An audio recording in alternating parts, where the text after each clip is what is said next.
Break के बाद स्वागत है आपका।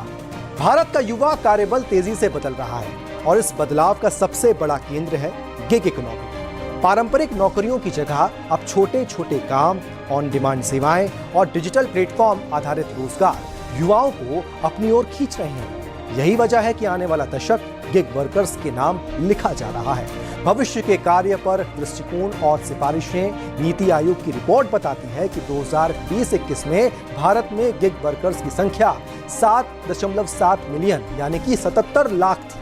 आने वाले समय में यह आंकड़ा 2029-30 तक बढ़कर लगभग 23.5 मिलियन यानी कि 2.5 लाख से ज्यादा हो सकता है। यानी अगले 10 साल से गिग वर्कफोर्स में 3 गुना से भी ज्यादा का विस्तार होगा। ये संख्या देश के कुल कार्यबल का करीब 4% हिस्सा होगी।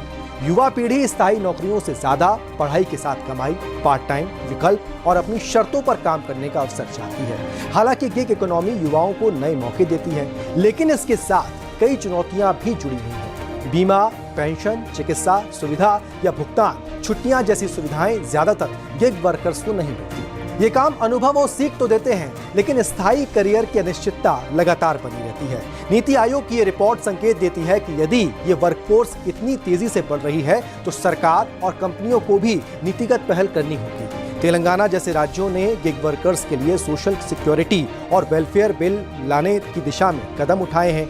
राष्ट्रीय स्तर पर भी गिग वर्कर्स को न्यूनतम मजदूरी, दुर्घटना की बीमा और ट्रेनिंग जैसी सुविधाओं से जोड़ना समय की मांग बताया गया है। अगर ये सुविधाएं मिलें तो इस कल्चर में और तेजी से बूम आएगा। भारत के लिए गिग इकोनॉमी केवल रोजगार का एक विकल्प नहीं बल्कि भविष्य का मुख्य आधार बन सकती है, जो युवाओं को स्वावलंबी बनाती है और उन्हें बदलते डिजिटल युग के अनुरूप ढालती भी है। और यही कारण है कि जब भारत ने G20 की अध्यक्षता की थी तो उस G20 के दौरान भी गिग वर्कर्स और गिग इकोनॉमी को लेकर गंभीरता से चर्चा की।